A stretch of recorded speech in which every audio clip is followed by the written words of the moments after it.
Bueno, a ver, María, empezamos contigo, María. Eu o primeiro que quería contar era dun caso dali da Pontraja. Moito turismo non hai, pero o pouco que hai, non? Si que era contalo.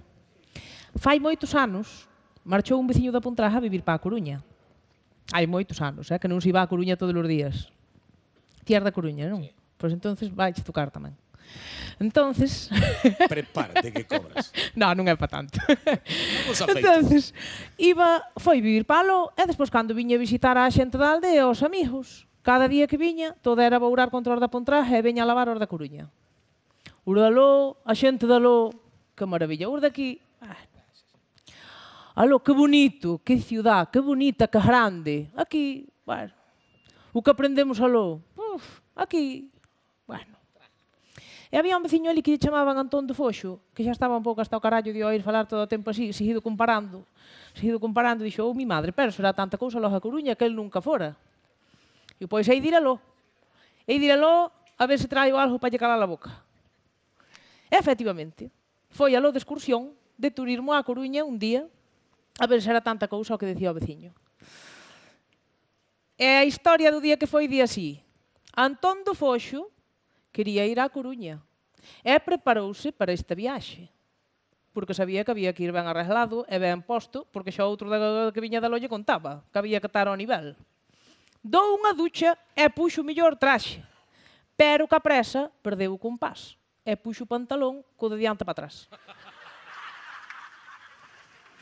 E chegou á Coruña e conforme puxo un pé no chao, topou co amigo, tamén é mala suerte. E díxolle, "Aló, Antón, que tal, home? É ti por aquí?"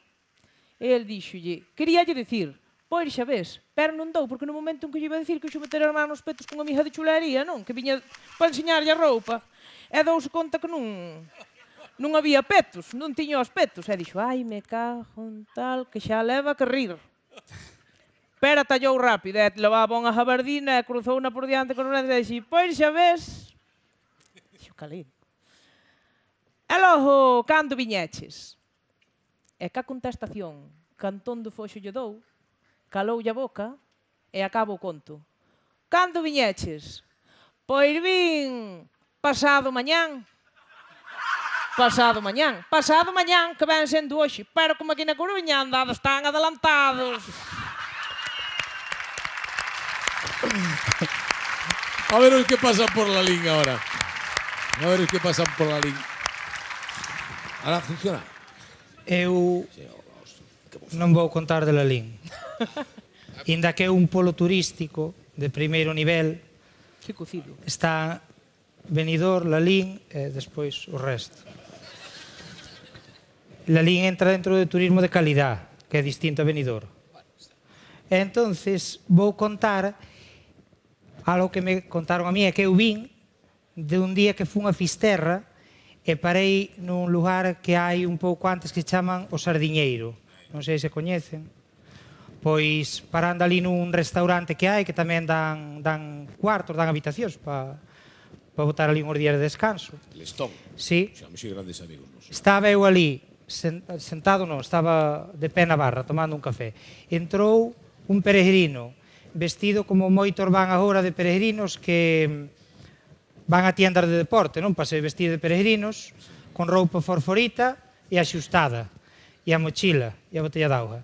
Entrou o peregrino e díxelle ao dono, díxelle, "Mire, perdone, vi aí un cartel, voy hacia Fisterra, e pone Camino de Santiago, e dice por aí, iré bien", porque el se vía o camiño ali se estreitaba, tiraba todo un pedrejal por ali que non tiña traza. Entón dixo, "Ir vai ben, pero mire, se mete por ese camiño, usted vai facer así." E ao cabo de 4 horas de andar, vai sair 100 metros máis adiante da carretera. E dixo, "Ai, muchas gracias por decírmelo." Entón saleu, e había un ali tomando tamén café, que era do sitio, do propio sitio, e debía estar farto dos peregrinos e dos turistas, e dixo, "Pa que lle dir nada. Veñen pa andar, deixaos andar, carallo, deixaos andar, que ainda nos abren as pistas." E, curiosamente, despois por un amigo común, Martiño Nercellas, que foi quen me dixo da Casa Lestón, dixo, ti dille que vas de parte miña, xa verás que ben te tratan. E efectivamente, cando quedou claro que eu non era un turista madrileño, pois xa todo foi cariño pa min, e o home sincerouse. E díxome que ali viñera unha vez un madrileño, un mozo novo aínda, e baixou ao bar e pideulle se tiña baleira para lle emprestar unha botella de refresco de 2 litros. El dixo, espera un momento, debo ter. Foi e trouxolle unha, pero aí está a curiosidade. Dixo, e logo, se non é moito preguntar, pa que a quere? E dixo, no, es que éramos 2 al viaje, pero mi compañero se quedó en Madrid y no pudo venir, y me dijo, tráeme, por favor, una botella de agua del Océano Atlántico. Y se la voy a coger. Quedou a cousa así, saleu pola porta e había un tomando un viño ali do mesmo sitio e dixo, toma, aí che quedou euro, marcho. E saleu atrás do de Madrid. O de Madrid cruzou a carretera. Hai un pinar grande e a praia do Sardiñeiro queda lá ao fondo. E puxose ca botella aberta a enchela de auga. E o outro puxose detrás e dixo, que fai usted aí? E non entenden o gallego, pero entendeu. Dixo, como? Que fai usted aí? Estoy cogiendo un poco de agua para... Dixo, lá usted pensa que aquí a auga é de balde? Dixo, ai, pero hai que pagarla. Dixo, home, non yo estou dicindo. Dixo, pero e a quen se le paga? Non yo estou dicindo. Pero e cuánto cuesta? 2 litros... a 6 euros o litro, 12 euros. E entonces o home, claro, non se sabe se pola aprehensión, se puxo nervioso, se o outro o intimidou algo, meteu a mão ao bolsillo, 12 euros, dixo 15, quédese con el vuelto. E marchou, claro, tiña a collida na iba a tirar. Subeu, xantou, dormeu unha siesta e pola tarde baixou á playa outra vez. E baixara a marea. E quedou e dixo, manda carajo, que negocio tienen los gallegos aquí montado. Quedou o home... Bueno, un cariño moi grande para Madrid, que temos grandes amigos que nos venden dali, Quería falar dun home que chamaban Valente, porque era da casa de Valente, e tiña moita sona de moi pouco falador. Moi pouco. El non lle gustaba gastar en palabra. Se podía acenar ca cabeza xa non abría a boca. Non lle gustaba. E todos o sabían, Sabían na casa, sabían os veciños, sabían todos. Non era falador, hai xente así.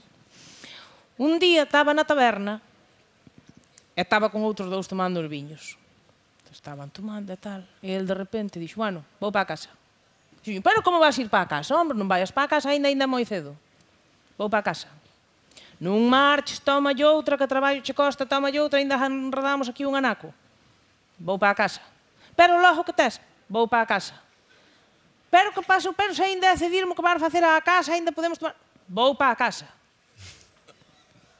Tanto lle insistiron que ao final tuvo que falar. E dixo, vou para a casa, hombre, vou para a casa, porque, a ver, mañán pola mañán, dixeron aí que na axencia de viaxes de aí de cerca, de Ordes, van poñer unha oferta buenísimo. Os 3 primeiros que cheguen, rebaixan o viaxe que queiran ao 70%. E oi, mañán quero ir cedo, que teño ganas de ir de vacacións ca familia, e salme moi barato. E foi para a casa. E ao día seguinte pola mañán levantouse, antes que abrir a axencia de viaxes, puxose na porta, iba para ir para a porta da axencia, e xa iba de longe, xa viu que había 2 persoas diante del. Dixo, mi madre, xa hai 2 persoas facendo cola, aínda non abriu. E cando chegou a beira eran os que estaban con el na taberna. E dixo el, me cago no carallo, din que Valente non fala, ainda fala demais. Ainda fala de así calar, si non se pode abrir a boca. Fernández San Martín, por favor, Celso. Imos che propoñer unha adiviña. Veña, bueno, despois vai o que viña a contar, pero antes unha adiviña que ven moito a cadrar con este espacio, que me dixo a mí unha muller moi bella, e non me acordo nin onde nin quen. Pero recórdome que era unha muller moi bella. Díxome, que é isto? 3 redondís e un redondón, un mete e saca e outro quita e pon. Dillo outra vez, ó. Se vai con trampa, claro, vai con un ritmo Non leva trampa ninguna. Di, 3 redondís e un redondón, un mete e saca e outro quita e pon. Que é? Penso ben, Penso ben, A ver, somos 3. 3 redondís e un redondón, pero de redondín non teño nada, xa, para empezar. 3 redondís. 3 redondís e un redondón, un mete e saca e outro quita e pon. E ten que ver coa lareira. Mira, sabíano aí, O o pote. A ver, repite, 3. 3 redondís e 3 patas. 3 redondís. E un redondón. Hai un redondón, claro. Un mete e saca, que sería a culler, que aquí non está, o cullerón. E outro quita e pon, que sería o texto que tampouco ten. É moi incompleto. O daqui. No, bueno, a figura sí, pero a adiviña é É completísima. completísima. Moi E é completa. moi bonita, É ademais. moi bonita, sí. Ten un soniquete precioso. Pero hai que dicir con rimo e pérdome. Claro, hasta para dormir orne nos vale. Ten razón. Sí. Bueno, dalle o conto. Isto quero lle dedicar ás mulleres de Zobra que o outro día me levaron de excursión con elas. E disfrutamos moito ali no mar. E é un conto de curas. Vale. Son ben Non é, recibidos. non é por me... No. Son queridos e, por Sí. tanto, respetados. ¿verdad? Elas Aí, falaban aí, dun cura, eu non vou dicir que fora o de Zobra ou non. Xa, non damos pistas. En tempos, Levamos- elas eran novas, ben vía o que pasaba, entre o cura máis a ama tiñan unha estrategia de relación. A ama, cando saía da casa, facía así,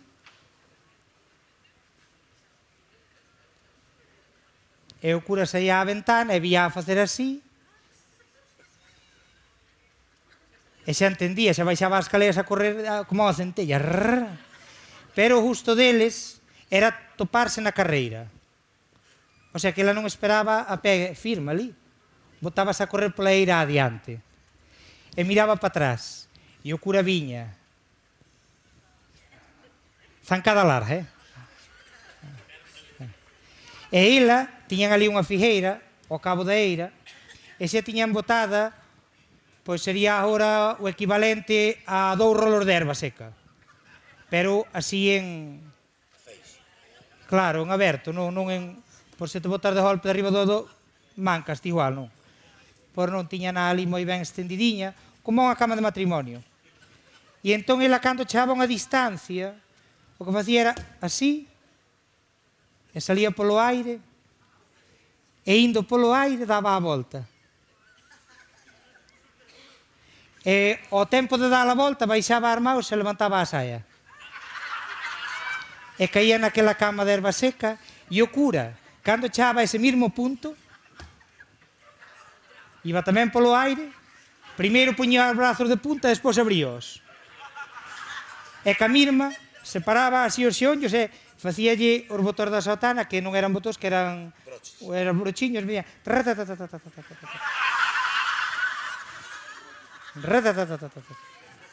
E abría hasta a cima. E así tiñano moi medido. Certaban diario, va. E un día, por este tempo, por eso conto esta historia, porque é deste tempo, que xa están os fijos que veñen a querer comerse, non? Entón ela, nun momento, como quedara para baixo, remelaba os ollos e non vía. Pero cando os volveu poñer en color, veu que había un rapaz que fora roubar aos fijos e estaba derriba da figueira así quietiño. E ela, cando veu eso, dixo, ai, pare, señor cura, pare, un neno. E dixo o cura, dixo,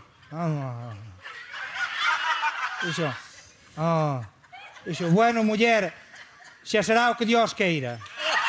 E foi nena. Foi nena que foi nena. María. Bueno, a min o que me gustaría é deixarvos a vos da Hasallo, de bodas, se queredes, unha rejeifa que me enseñou o meu avó. Que ben. Entonces, explicoume, non? Bueno, a rejeifa xa sabedes, é un mulete e a parte era o desafío. E nesta boda que el foi, un estaban do lado de dentro da casa, nunha ventana, e o outro que cantaba estaba fora. A madriña dispuñía de rejeifa, que era o mulete, e mandaba ya a novia a quen lle tiña que repartir, pero antes había que cantar. E nesta rejeifa, a meu avó gustaballe moito porque se metían moito cos novios. E dicía así, el dicía, isto é un absurdo, moi exagerado. Empeza. E aquí vin, aquí chehei, aquí vin, aquí chehei, tantos santos me acompañen como a de pasadas dei. E a rejeifa está na mesa, que nada o que nadaría. Douna e a señora novia co permiso da madriña. E eso si, meu queridinho, dicía yo de dentro, e o arado ten a jeifa. A jeifa son as orellas da rella do arado, que non viña ao caso, pero rimáballe con rejeifa. Daremoslle unha voltiña, compañeiro, a rejeifa.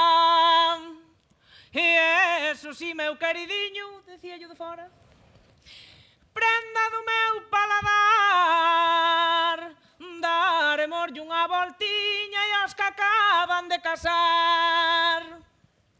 Tantos anos viva a novia de arredor da súa casa, como de grauiños ten un ferrado de leñaza. Dicir, que tontería, quen se vai poñer a contar eso? Tantos anos viva o novio de arredor do seu palleiro, como de peliños ten a mula do arrieiro. Que a novia ten 21 anos e o novio ten 22. Queira Dios Nosa Señora que se leven ben os dous. Vivan os novios! ¡Viva! ¡Viva! Esa regueifa, esa voz de María da Montaja. Bueno, moi bonito a casallo de bodas, Moi bonita, moi bonita. Agora levan pincha, sí, e antes había que se amañar de outra Está maneira. moi ben, que tradicións tan bonitas, que Moi bonitas. bonitas. E a que boda fuches logo? A ver, como foi eso? Quería contar o casamento da persona da que máis historias teño eu, da miña familia, e é a persona que posiblemente máis lonxe me queda a min, que é a miña tastarabóa, a tía Rosa de Vilarello. Toma.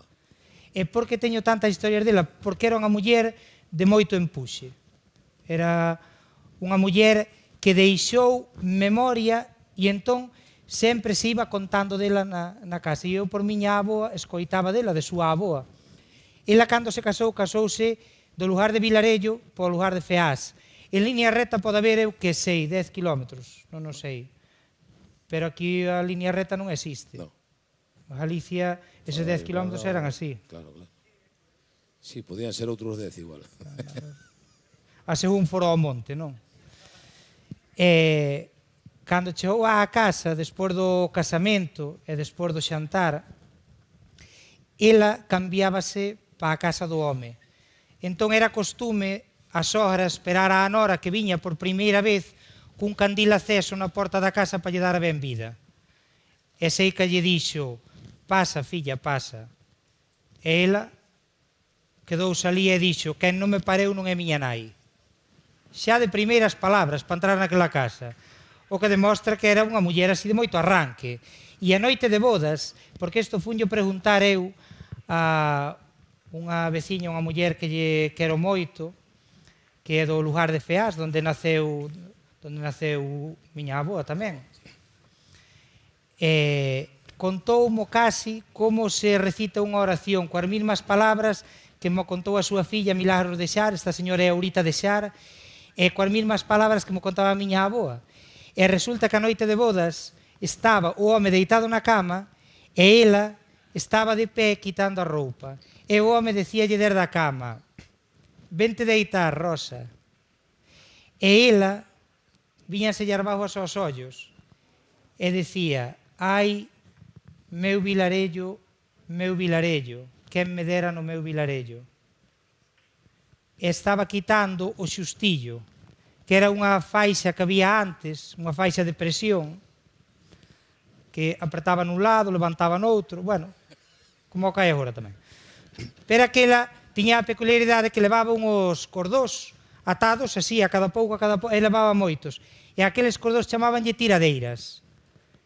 Entón decía ela, cando o ama chamaba, ai, meu vilarello, quen me dera no meu vilarello. Ai, meu vilarello, de hora en hora, súa tiradeira.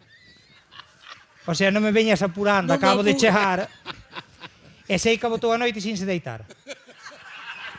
E aí empezou a súa nova vida, non? Despois tamén hai casos moi simpáticos, porque o máis alá desa noite tampouco sei, despois hai casos da vida dela. Pero de xente a que eu lle fun preguntando pola boda, quizá un dos casos máis simpáticos mo contaron a min en Cacheiras. Un día que fun contar ao instituto, díxome unha profesora, mira, teño che unha veciña que pasa dos 90 anos, que foi ontón a boda, e eu xa a mañá foi ao dentista. E dixo o dentista, fájame unhos dentes como estes. E dixo o dentista, pero se xa os ten. Dixo, non, este sempre estoumos onte unha veciña para ir a unha boda, e dímelle moi ben, fájamos por estes. E foi buscando, claro, porque... Non hai nada mellor que levar a mostra, non? Claro. Ela encaixaronlle ben. E dixo estes. E como non se daban turnado coa veciña, porque comían á mesma hora as dúas... Fágame uns iguais. Pois fixo así. E contábame tamén un amigo meu, que aquí non podo dar o nome, nin onde se casou, nin a parroquia, nin o cura. Non o podo dar. Pero o conto poderás dicir. O conto sí. El tiña que levar, cando se casou, tiña que levar os papéis. E foi á casa retoral, que era nunha aldea. Entón a casa retoral estaba apartada das outras casas, tiña que se meter por un camiño. E vel cos papéis na mau, e cando estaba chegando, no corredor estaba a ama do cura. E a ama el non veu. Pero el escoitou a ama dicir desde o corredor, chamando polo cura. José, e non nos cajou o gato na cama? Entón el quedou parado, meteu os papeles no bolsillo e dixo, bueno, virei mañá. E dou volta e marchou. Él non se chamaba José, sabemos que o nome do amigo... Ai, que dixen que non iba a dar o nome do cura, e era o nome do cura, joder, sí. Bueno, non queda claro. Perdón. Non se queda claro. El non. Era o cura. José. Era o cura. Ela, claro, falaba así en aberto porque non o vira vir polo camiño. Evidentemente.